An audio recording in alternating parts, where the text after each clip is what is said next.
मैं हूँ श्रद्धा और आप देख रहे हैं जागरण बिजनेस का डेली शो सोना चांदी आज सप्ताह के आखिरी कारोबारी दिन सोने और चांदी दोनों के दामों में गिरावट देखने को मिली। आज रक्षाबंधन का त्योहार है, ऐसे में इंटरनेशनल मार्केट और बुलियन मार्केट दोनों में सोने और चांदी में गिरावट आई है।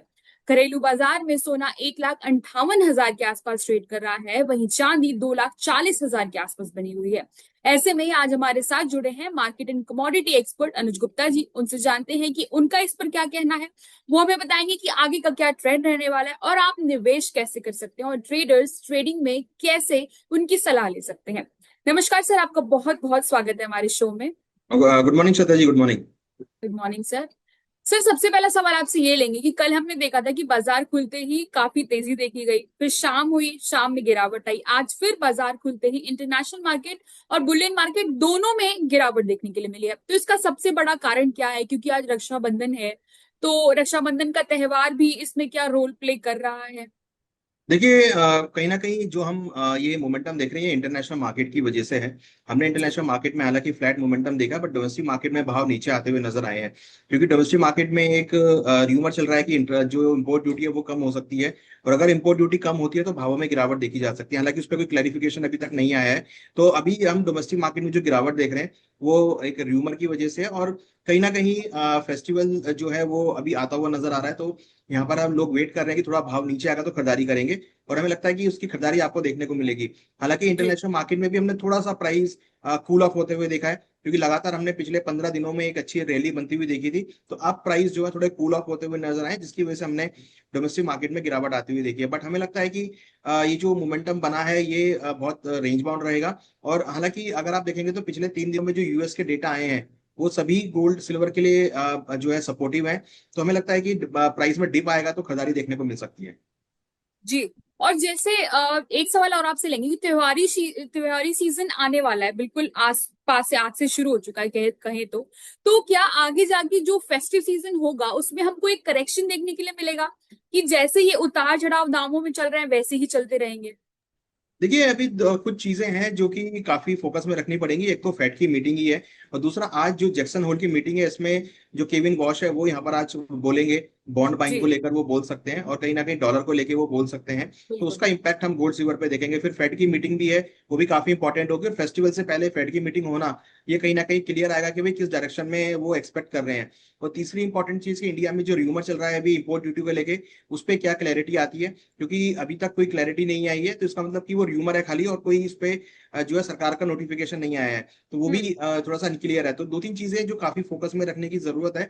और हमें लगता है कि अगर कोई भी इंटरनेशनल लेवल पे कोई भी अपडेट्स आते हैं इंटरेस्ट रेट को लेके, या जैक्सन होल की मीटिंग में उनकी स्पीच को लेके, तो वहां पर फिर हम एक वॉलिडिटी आते हुए देखेंगे। हालांकि हमारा मानना है कि जो करंट अभी फंडामेंटल चल रहे हैं या जो यूएस के डेटा आए हैं, उससे इंटरेस्ट रेट बढ़ने की एक्सपेक्टेशन और कम हो गई है, जो कि कहीं ना कहीं गोल्ड के लिए सपोर्टिव फैक्टर है। जैसे आपने बताया कि अभी सरकार की तरफ से ये ड्यूटी को लेके अभी तक कोई बयान नहीं आया, वैसे ही जैसे कई एक्सपर्ट, जैसे आपने भी कहा कि अभी ये पूरी तरीके से फिक्स्ड नहीं है, तो कई एक्सपर्ट का ऐसा मानना है कि ये अनुमान लगाया जा रहा है। जो रिपोर्ट सामने आई उसमें सिर्फ ये अनुमान लगाया जा रहा है कि ऐसा हो सकता है, लेकिन अगर ऐसा होता है तो कितना सस्ता हो सकता है सोना घरेलू बाजार में? देखिए, अगर इंटरेस्ट रेट बढ़ते हैं तो डेफिनेटली गोल्ड के भावों में हम फिर प्रेशर आते हुए देखेंगे। तो हो सकता है कि नीचे भाव एक बार फिर वापस 1,55,000 तक आते हुए नजर आए, या $4,500 तक आ सकते हैं। तो हम्म। ये टोटली डिपेंड करेगा कमेंट्री के ऊपर। अगर कोई भी हॉकिश कमेंट्री आती है तो फिर वो कहीं ना कहीं गोल्ड सिल्वर में प्रेशर ला सकती है। और इवन अगर इंडिया में भी इंपोर्ट ड्यूटी कट होती है तो फिर, क्योंकि एक्सपेक्टेशन है कि 9% के आसपास इंपोर्ट ड्यूटी कट होगी, तो फिर हम थोड़ी बहुत गिरावट वहां पे देख सकते हैं। अदरवाइज ऐसा कोई सिम्टम अभी नहीं दिख रहा है कि कोई बड़ी गिरावट यहाँ पर आती हुई नजर आए। और जहां जी। तक इंटरेस्ट रेट की बात है तो वहां भी हमें लग रहा है कि इंटरेस्ट रेट बढ़ने का कोई एक्सपेक्टेशन नहीं दिख रहा है। आगे चलकर इंटरेस्ट रेट कट होते हुए भी नजर आ सकते हैं 2027 में। जी। जैसे हमने देखा कि मई में इंटरेस्ट रेट को बढ़ाया गया, ठीक है, इंपोर्ट ड्यूटी भी बढ़ाई गई और रेट्स भी बढ़े। तो अब क्या ये घटना हो सकता है, मतलब एक सही कह सके कि सही एक मतलब कहा जा सकता है कि ये सही है जो लोग गोल्ड और सिल्वर में निवेश कर रहे हैं, या आगे इससे कोई और बदलाव देखने के लिए मिल सकता है? देखिए, इंटरेस्ट रेट जो है थोड़े क्लियर करेगा इकोनॉमी की एक्टिविटी को यूएस की। क्योंकि अगर इंटरेस्ट रेट यहाँ पर बढ़ते हैं तो इसका मतलब कि वहां पर मॉनेटरी टाइटनिंग का इशू है, वहां पर इन्फ्लेशन है। और देखिए ट्रम्प बिल्कुल नहीं चाहते कि इंटरेस्ट रेट बढ़े, क्योंकि नहीं तो वहां पर उनकी इकोनॉमी पर अलग से जो है बर्डन आता हुआ नजर आएगा। तो वो चाहते हैं कि इंटरेस्ट रेट कम हो, जिसकी वजह से इंटरेस्ट रेट ना बढ़ाने की वजह से वो बॉन्ड बाइंग करते हुए नजर आ रहे हैं। और उन्होंने बोला हम्म। कि इस बार वो डबल अमाउंट से बॉन्ड बाइंग करेंगे, करीबन 900 $950 बिलियन के आसपास से। तो हम्म। वो कहीं ना कहीं एक लिक्विडिटी पंप करेगा इकोनॉमी के अंदर। तो वो चाहते हैं कि इंटरेस्ट रेट बढ़ाने के अलावा कोई और स्टेप उठाए जाए जिसमें बॉन्ड बाइंग प्रोग्राम भी है, क्वांटिटी ईजिंग भी है। तो हमें लगता है कि बॉन्ड बाइंग जो है वो कहीं ना कहीं मार्केट के लिए सपोर्टिव होगा, गोल्ड के लिए सपोर्टिव होगा, क्योंकि उसकी वजह से बॉन्ड यील्ड नीचे गिरती हुई नजर आएंगी और डॉलर इंडेक्स में गिरावट देखने को मिलेगी। तो मुझे लगता है कि जो इंटरेस्ट रेट को लेकर फैक्टर है, बढ़ने को लेकर जो है वो शायद ना होता हुआ नजर आए। और उससे आपको गोल्ड को सपोर्ट मिलेगा। हमने पिछले 15 दिनों में जो रैली बनती हुई देखी है वो केवल बॉन्ड यील्ड की गिरावट की वजह से बनती हुई देखी है और बॉन्ड बाइंग प्रोग्राम की वजह से देखी है। मुझे लगता है कि अगर ये इंटरेस्ट रेट नहीं बढ़ते हैं और अगर बॉन्ड बाइंग प्रोग्राम स्टार्ट होता है तो डेफिनेटली गोल्ड को फिर सपोर्ट मिलता हुआ नजर आएगा। और ये हमने हिस्टोरिकली भी देखा है कि जब जब जी। यूएस की इकोनॉमी में हमने डेंट आते हुए देखे हैं तो वहां पर बॉन्ड बाइंग हुई है, क्वांटिटी ईजिंग हुई है और ऐसे में फिर गोल्ड के भावों को सपोर्ट मिला है। जी। सर अब सपोर्ट और रेजिस्टेंस लेवल पे आते हैं कि सपोर्ट और रेजिस्टेंस लेवल क्या रहने वाला है और जो लोग ट्रेडिंग कर रहे हैं उनके लिए टारगेट प्राइस क्या रहने वाला है।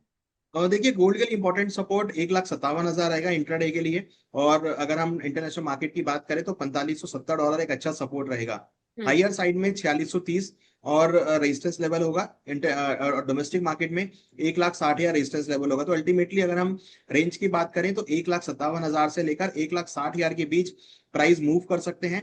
1,60,000 का लेवल अगर ब्रेक होता है तो फिर हम 1,62,000 1,63,000 तक के लेवल गोल्ड में देख पाएंगे। तो सपोर्ट रेजिस्टेंस लेवल के बीच हम एक्सपेक्ट करें कि प्राइस मूवमेंट हो सकती है। आज कोई जी। यूएस के मेजर डेटा नहीं है, तो वी आर नॉट एक्सपेक्टिंग कि बहुत बड़ा कोई मूवमेंट आपको देखने को मिलेगा। जी। और सर एक सलाह जो आप ट्रेडर्स और निवेशक दोनों को अलग अलग एक सलाह ऐसी देना चाहें जो आज वो कर सकते हैं। देखिए हमें लगता है कि जो ट्रेडर हैं उनको तो बाय ऑन डिप्स की स्ट्रेटेजी रखना चाहिए। जी। इंट्राडे में जो भी सपोर्ट के आसपास भाव मिलेगा वहां से रिकवरी देखने को मिल सकती है। और जो हम्म। निवेशक हैं उनके लिए सलाह है कि जो डिप्स आ रहे हैं वहां पर आप लॉन्ग टर्म के लिए इन्वेस्टमेंट करके चलें, पोजीशन में आप एवरेज करके चलें, जिससे कि आपको हम्म। लंबी अवधि में मुनाफा मिल सकता है। हालांकि छोटी अवधि में वो एक्सपेक्ट कर रहे हैं कि दिवाली तक गोल्ड का भाव वापस 4800 से लेकर $5,000 हो सकता है। चांदी हम्म। भी 75 से लेकर $80 हो सकती है। तो जो भी डिप आते हैं वहां पर अपनी पोजिशन में एक्यूमुलेट कर सकते हैं। जी। धन्यवाद सर हमारे साथ जुड़ने के लिए, हमारे दर्शकों को इतनी सारी जानकारी देने के लिए। आपकी जानकारी बहुत है, हमें आपसे फिर से जुड़ेंगे और बहुत सारी बातें करेंगे। Thank thank you you very sir. Much.